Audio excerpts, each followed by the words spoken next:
they get the chance. They were born in bloody circumstance. To go, leave me, run like you've never run before.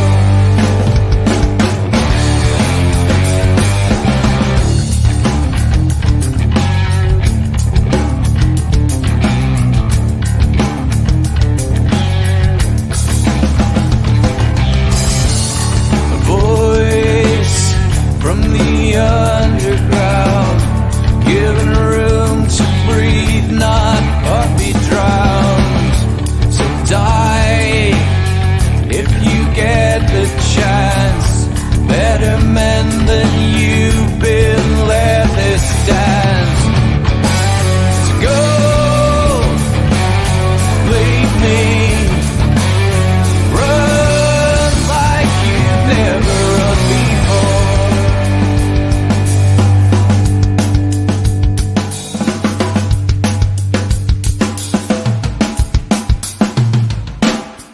I have seen the worst, and there is nothing left for me to hate, so I can lay me down. My brothers on the ground, I bled today until Coyote comes to raise me up and carries me away. To go, leave me, run like you never did. No, believe me, run like you've never run before.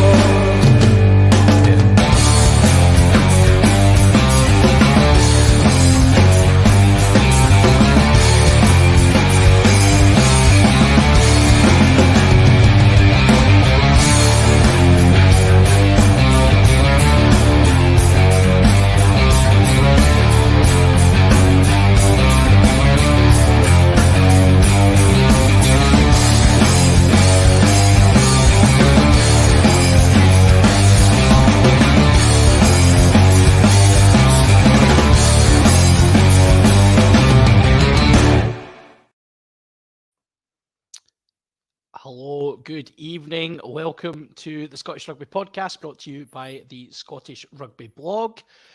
Craig's going to tell me if my microphone volume is okay or not. It's perfect. Oh, that's good. I'm glad to hear. I was a wee bit nervous about it, but you know, after people they get a wee bit upset about the loud mic, so finally cracked it, Craig. Yes. Thank you, everybody, joining us tonight. This is episode 250 of this podcast, which is absolutely ridiculous. Bit of a milestone. But I am joined tonight, as I've already suggested, partner in crime. It's Craig Manson. Craig, good evening. How are you? Good evening. Yeah, doing great. Thank you very much. Happy-go-lucky. It's the holidays almost. It's the holidays almost. Just quickly to check, are you okay slumming it tonight? Did you get your rider before we done this? Now that you're an international podcast superstar? Oh, well, you know, please, no photographs. No photographs here. Thank you. We'll do our best, Craig. Obviously, you know, you're here to bring the quality to my quantity. We're also joined once again by Lisa Martin. Lisa, thank you so much for joining us. How are you? Yeah, not too bad. Same as Craig in terms of enjoying some Easter holidays. So time away from the school kids is bliss, to be completely honest. Yes, looking forward to an Easter weekend. Lots of, well, actually, on this side of the M8, there's lots of rugby to be had this weekend, but we'll maybe come on to that later on. Started already. Tumbleweed. Tumbleweed. I tell you. Who had 526 in the sweeper? So anyway, if you've stumbled upon this, welcome. You can, of course, support the podcast. Head over to scottishrugbyblog.co.uk. You can see all the articles over there. international superstar. Craig occasionally dabbles in an article. We haven't done a one in a wee while, but I haven't. No, that's true. Yeah, I've not written for a wee while. Yeah, I've not written in ages. I need to actually get on with that. You can also, if you do like what you hear here, there's maybe wider questions need to be asked, but you can head over to patreon.com and support the blog, Scottish Rugby blog on there, Scottish Rugby podcast, sorry. For £3 a month, you can support the podcast and get super exclusive content, such as our Hands in the Ruck section, and you get access to our lovely little Hugh Dan fans community, which you will find like-minded brethren in there to have good, clean, family fun rugby debates with. So get over to Patreon and give us some support. Be brilliant if you can. Tonight we are going to have a look at obviously we're going to have a look at the TikTok Women's Six Nations. That is the primary focus of our preview episode. And then we might touch on some of the European games later on if we've got time. But first and foremost, Scotland Wales at the weekend, guys. 34. Sorry, I've got it. 34-22. I wanted to say 34-24. It seemed like that was what I wanted. Anyway, 34-22. Lisa, I'll come to you first. A tough game, actually.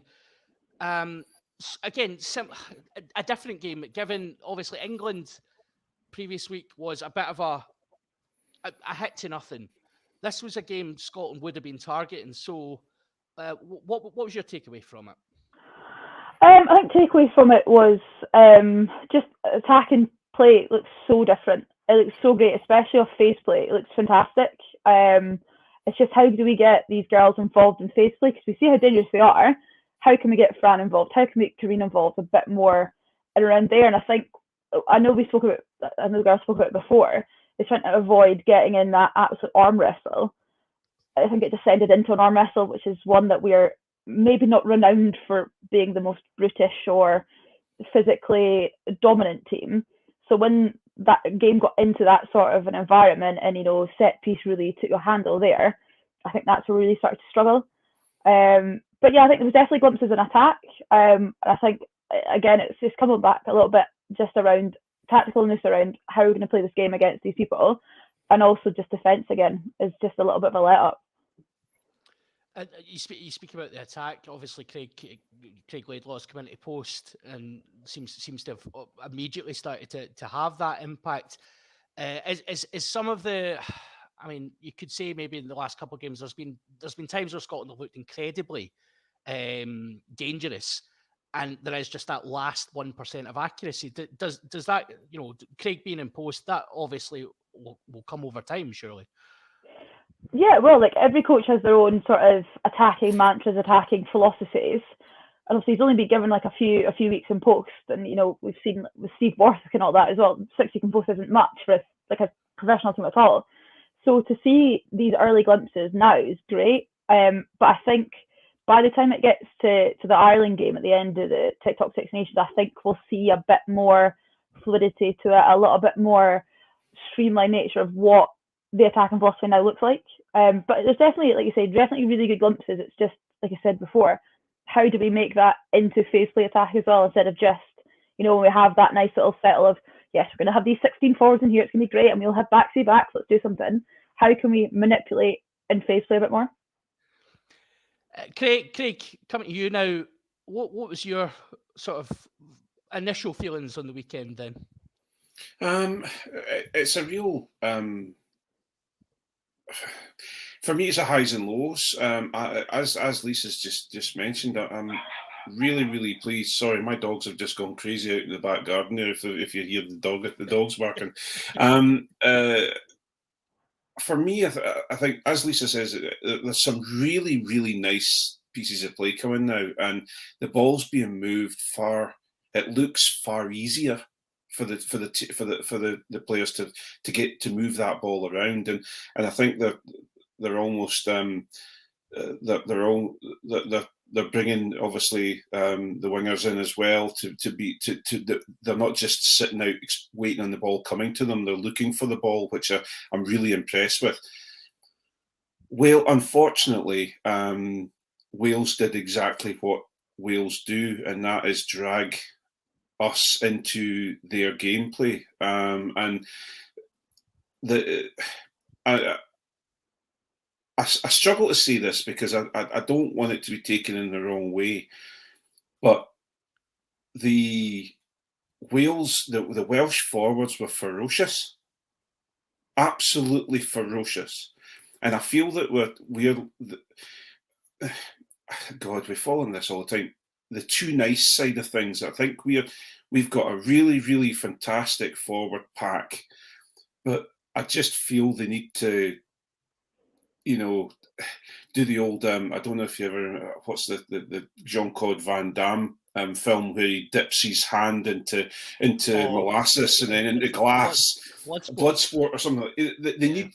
I don't know. I just found it like the Welsh forwards were getting it coming out of a ruck, and when they'd caused a turnover, they're screaming in our team's face, and I just feel that that's maybe a little bit over the top, but I just feel that the forwards with Wales, they did everything they possibly could do to put Scotland off and get and slow the ball down. We were putting some really nice pieces of attack together, and for example, Lana Skeldon carrying constantly, tackling constantly, but she was having to do more tackles than carrying. So, and it took its toll, especially, for example, there was one try that now that I forgot the girl's name is Peace. Priest, yeah, the tight head prop. No, she's a loose head prop, isn't she? Yeah. Yeah, just scored right at Lana Skeldon's feet because she looked knackered after the amount of work she was doing. Now, I'm not saying that she wasn't fit enough. I'm just saying she just looked like she'd done a hell of a lot of work. So for me, I think now, and not to sound like someone who's never happy, I just feel that this one, we're now at this point where we need to get a little bit more.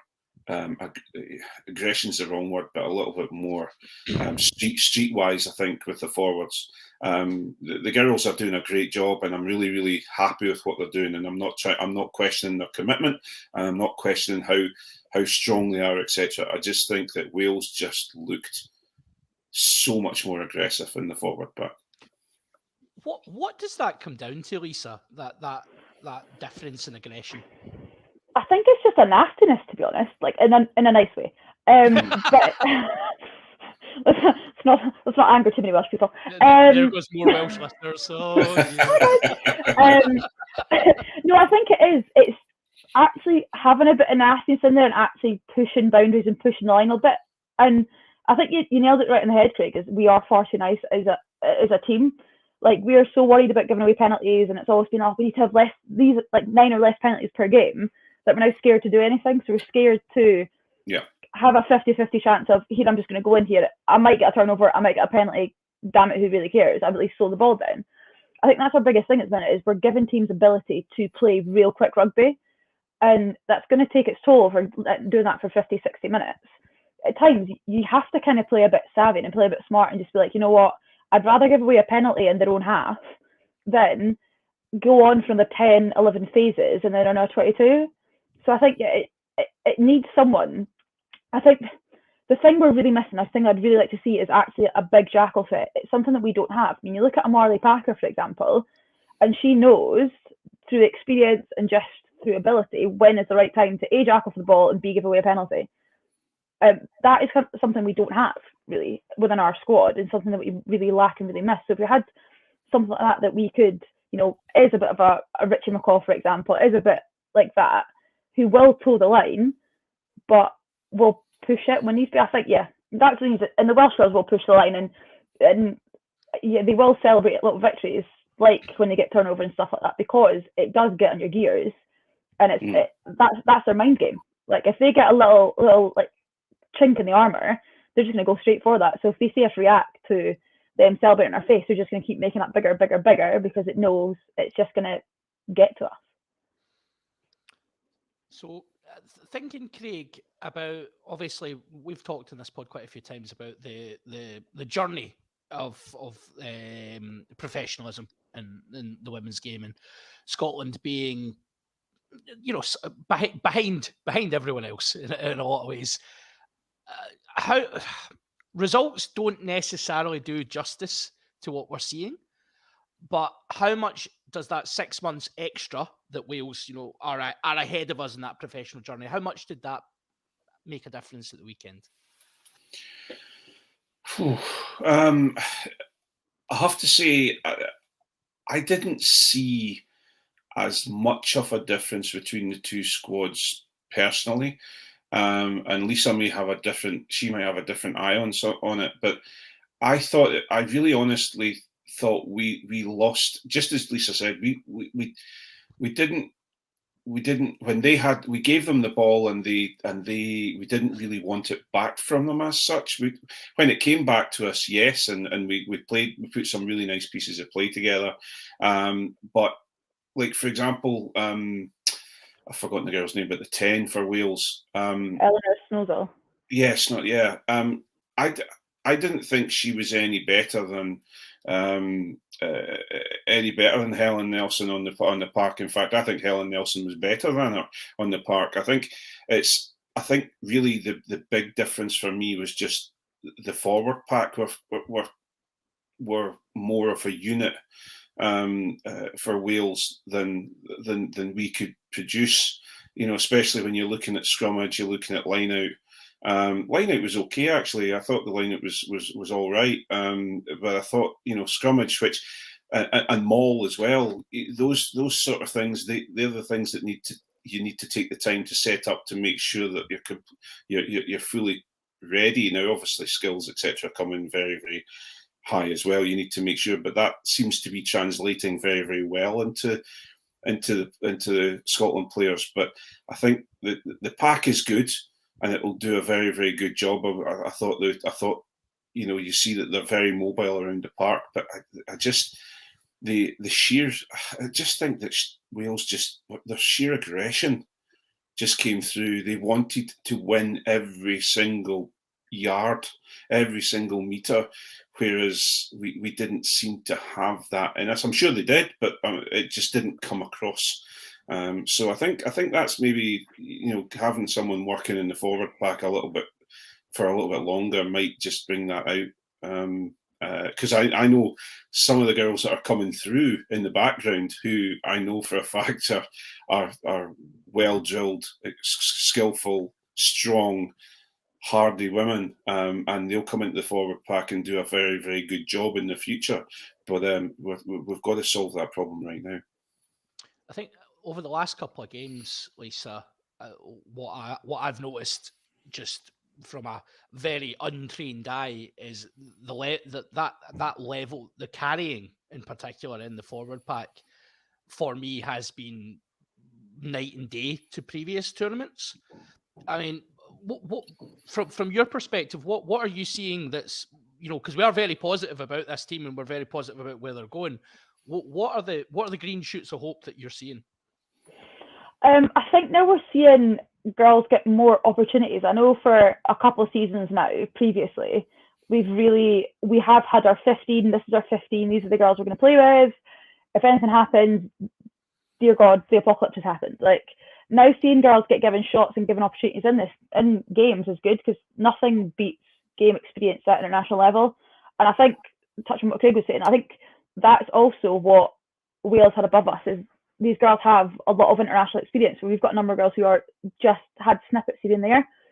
So I think the positive thing about it is we're giving these girls now experience at a high international level in challenging games where they've got to think on their feet almost, and you've got to problem solve, because we can have the greatest game plan in the world going into it, but if things adapt, things change, we need to think on our feet. And I think that's getting there slowly. But I think that giving these girls experience, the younger ones experience, is great. And then just the ability to think on our feet, I think is stuff that's coming in, and seeing other people stand up, because we relied on a lot of like individuals to get us go forward, to do things, to be a catalyst, to if we say them playing really well, that's going to be a good game. If they don't do anything, oh my God, what's going to happen? Who are we going to look to now?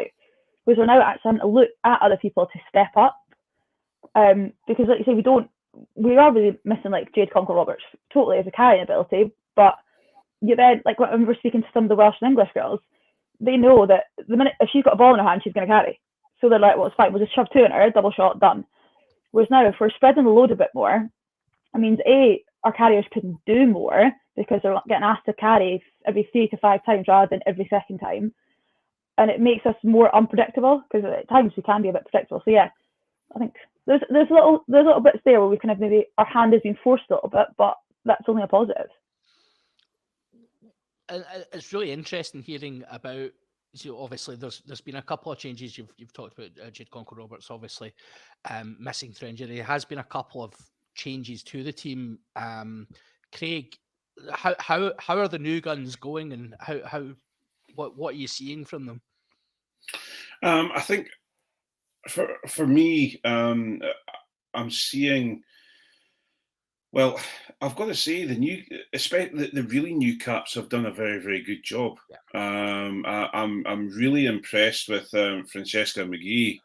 She's wow, just physical, but also fast. I think obviously Corinne Grant as well has come in, and she's providing. We've really, how can I put it? Our back three are working very well together and giving us this sort of danger, if you know what I mean. You give them any sort of space or if we can manipulate the opposition to give them some space, they're actually really adept at just taking it, and they're not going to apologise for it. They're just going to take the gap, and away they go. I really, again, Beth Blacklock, I'm really, really quite impressed with, and I was disappointed not to see her start against Wales. But obviously, it's the old thing of, well, who do you sit down for her? But I think she gives a little bit of.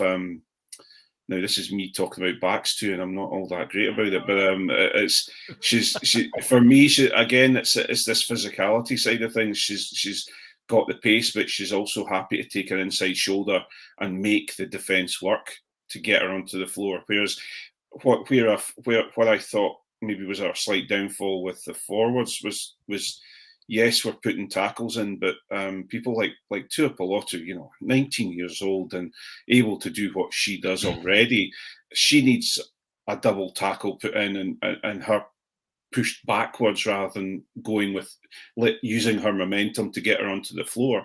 And because the minute she gets a big tackle put into it makes, obviously, I don't think she'll still, I'm sure she'll come back even more ferocious, but she'll think about it a little bit more. So I think that's where we maybe, with the backs, the new additions into the backs, I think are given they're able to take on their opposite number and break the tackle that little bit more, which I really like. And their hands are brilliant as well. I'm really pleased with their hands. Yeah, the skill set definitely seems to be vastly improved, and that's not to say, it's not to say it was at a poor level. They're looking very sharp this tournament. Probably just to touch on, Lisa, the game at the weekend was in the Dam Health, and around about 3,000, just over 3,000 fans there. Cracking atmosphere. I think, would it be safe to say the Dam Hill should be probably the hub for Scottish women's rugby now at this point in time? Yeah, I think so, for sure. Like, we've wanted to have a home for a while. Obviously, we were at Scotstoun for a bit as well, which is great. It's a kind of first little home off the back of being at Broadwood, which is middle of nowhere. Oh, God, it was awful. Lovely people. Absolute nightmare to get to for anybody.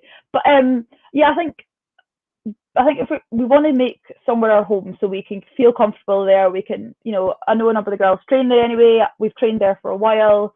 And I think knowing that that's somewhere that everyone can go as well, and that to be known as, okay, this is our venue, this is our place. Like Scotstoun's obviously the under-20s venue now. It gives us our little bit of home, a little bit of individuality. So we're not just like a tag-along little thing of, oh, here, you'll go here because everyone else does it. Actually, we want to stand alone. And obviously with the TikTok Six Nations being its own standalone tournament as well, it made sense to have our own little standalone venue as well. And I think Damhilt's perfect size for it too. It's not too big, so it's not going to feel like an echo, but it's also not tiny, so you can still get a good number of crowd in there with the opportunity of standing as well. Bloody love standing, it's great. I prefer standing at venues, to be completely honest. It's great fun, provided I'm at the front and I'm not behind someone who's 6'5". But no, I think Damhill has been the perfect place for Scotland women to go and have their own little piece of home. Yeah, I mean, to give praise to the Damhill, I think it is the perfect venue in this instance, and I like that it's in Edinburgh, because it's international rugby is in Edinburgh, and that's where it should be. And I like that. I think it's good that we've got maybe the age grades playing about the country and stuff like that. That's cracking. But yeah, I think it's the perfect venue, and it was a good atmosphere, Craig. I was impressed. Yeah, the thing is though, and this is this is no disrespect to Scotland, because Scotland has a really good atmosphere when it's full. I've got my neutral hat on just now. Yeah, okay, yeah, no comment. The big thing for me, I think, is that it always stuck with me. I was down at a Newcastle Falcons game, and we were so close to the action. When you're standing at the side of the pitch, you're so close, you can almost touch the players.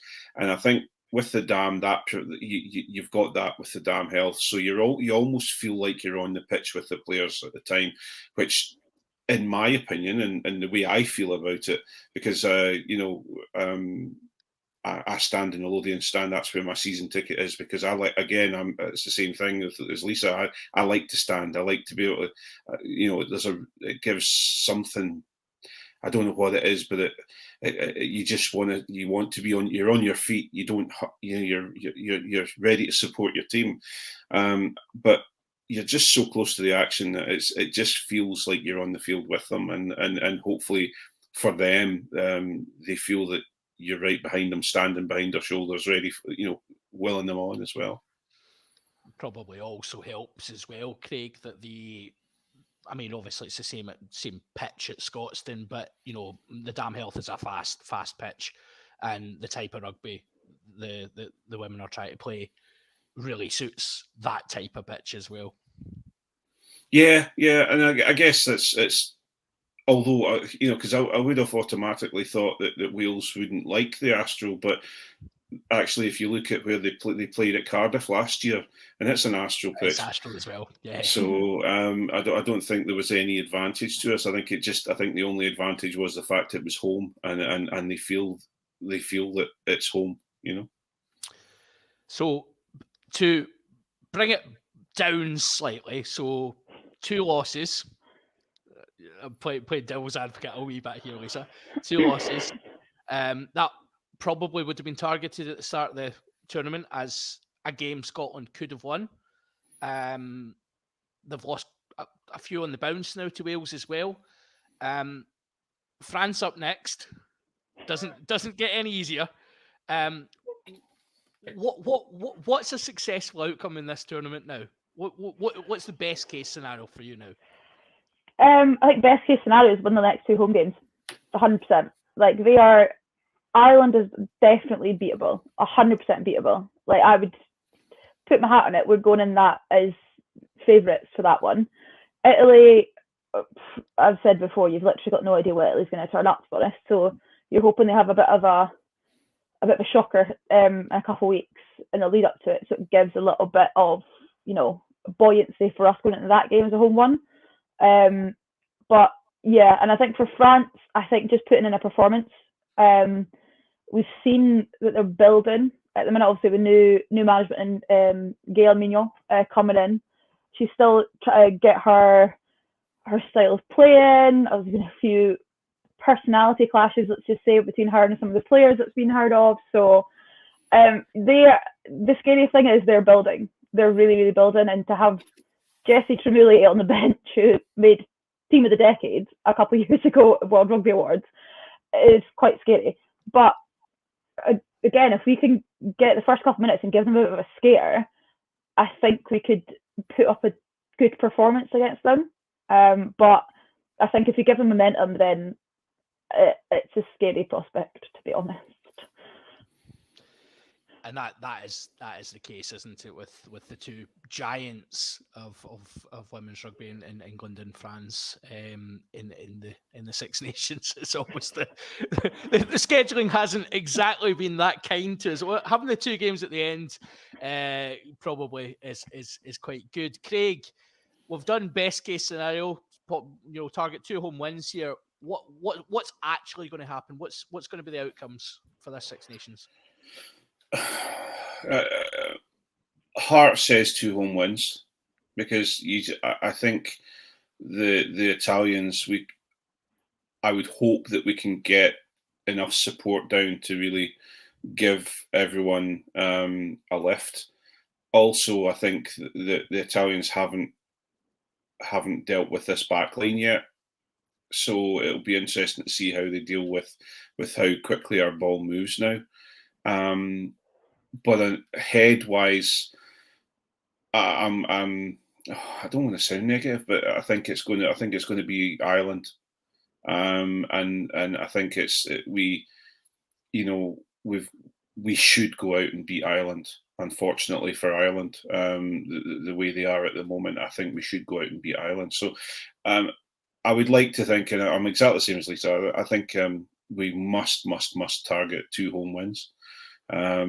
And then we talked about this before at the beginning when we first talked about the Six Nations, that there was a good opportunity for us to win 3 home matches, and unfortunately we haven't done so with Wales. But there are still 2 very, very good opportunities, and I'm positive about it. Yeah, I really am positive.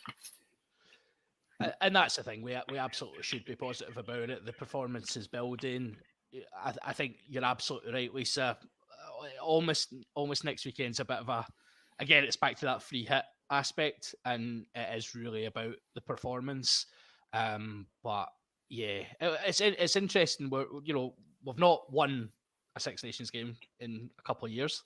We're now looking at these last 2 home games. I think.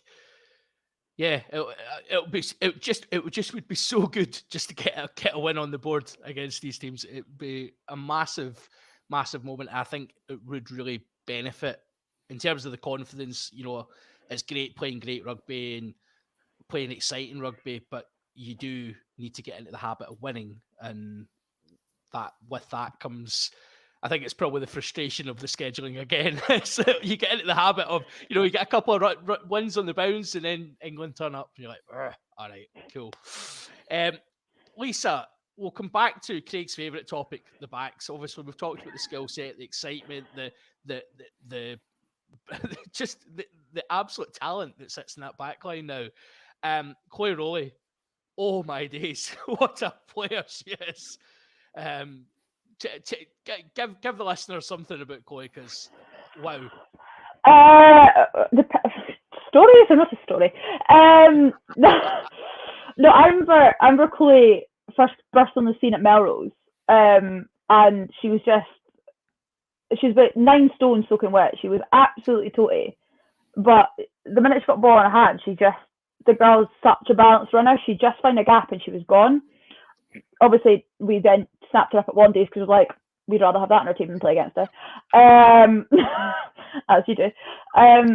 But she has definitely just taken the opportunity of being a professional rugby player for the past 4 years now, and has just ran with it. And obviously, played France, played across England, just honing her craft, and she just gives a little bit of dynamicity, because you've got no idea what she's going to do.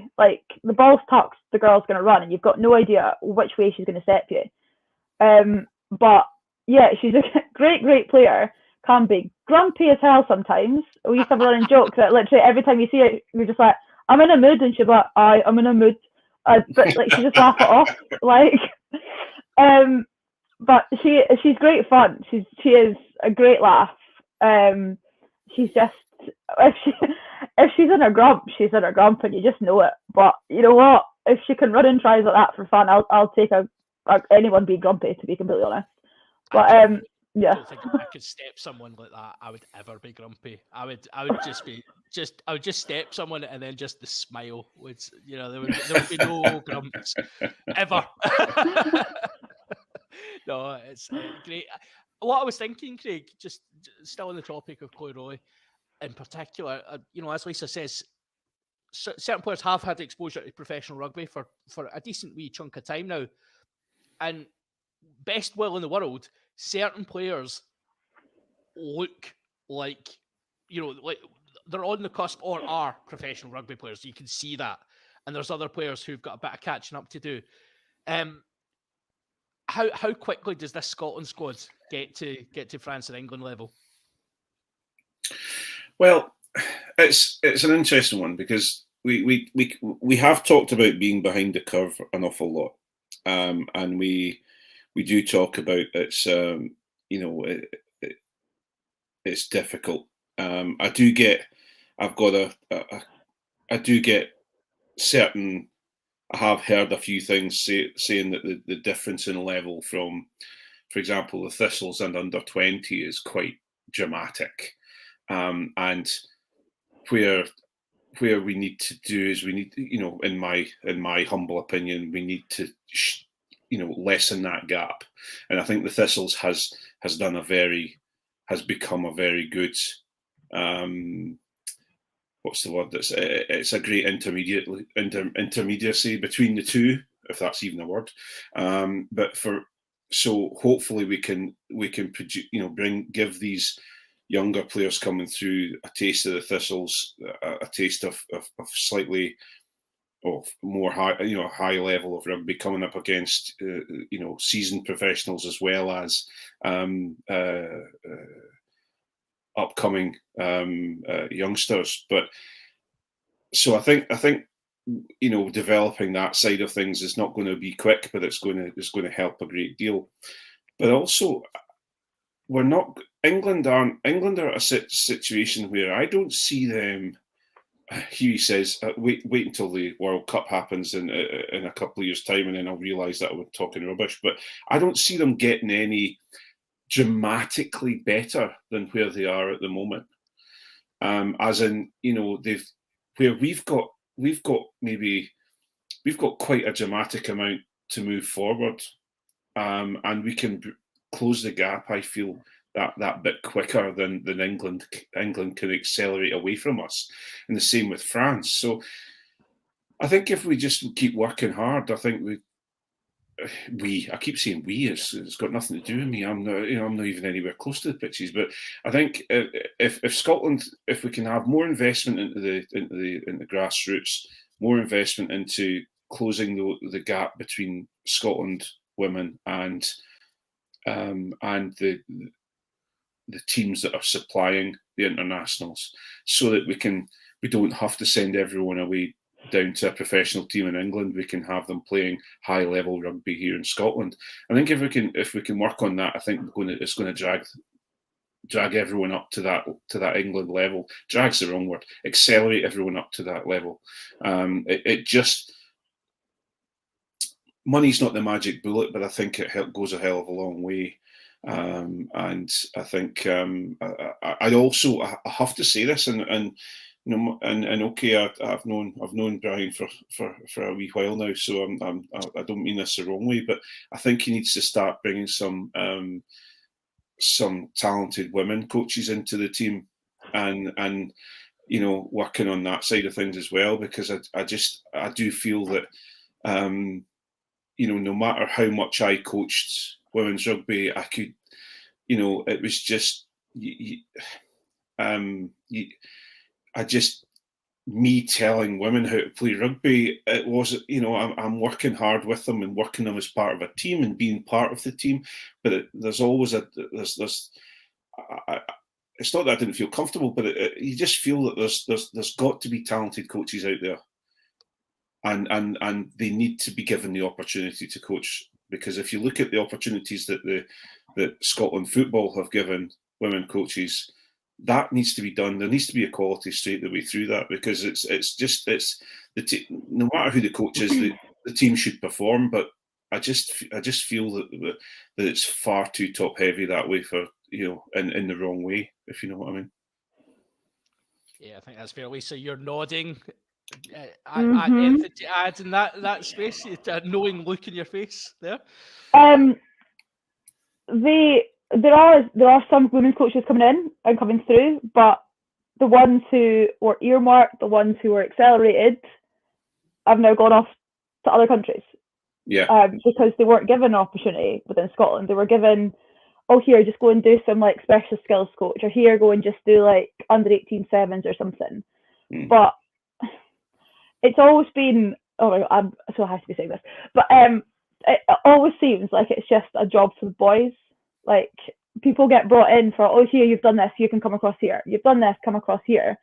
And Scotland women are seen as a progression point. So people will come into Scotland women and then go and do Scotland under 20s. Whereas we're a bit like, here, you've just been coaching a senior national team, and you're now seeing the under 20s as a step up.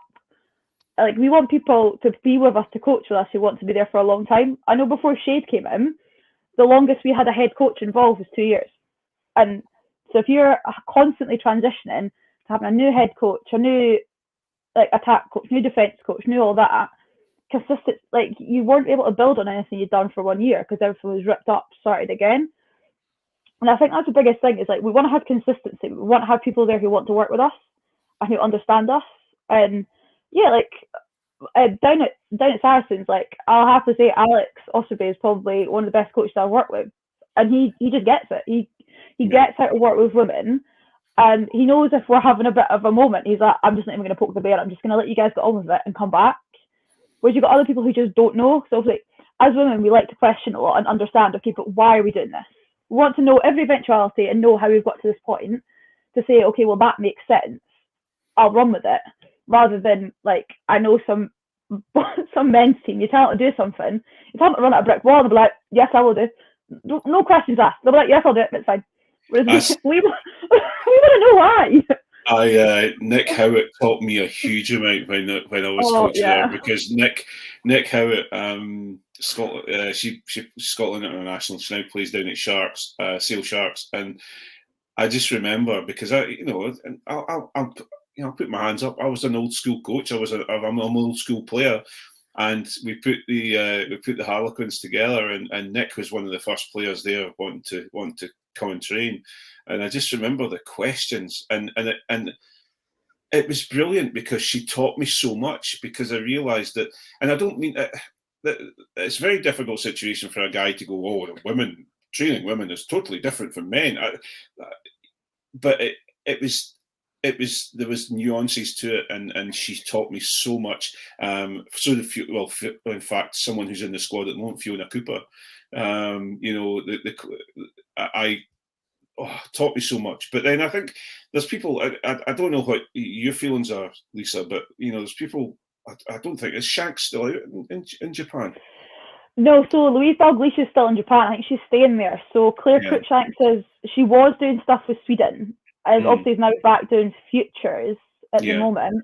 Yeah. I'd love to see her push up the ranks, but I just don't know when it's going to happen, to be completely honest. Because, like I said before, it's felt for a long time it's just jobs for the boys. Once you're in, they'll find a place for you. They'll find somewhere for you to go.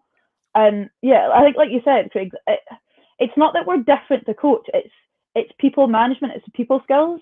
Yeah. So coaching is the exact same thing in terms of content, drills, all that malarkey. Exact same as the boys. Nothing really changes.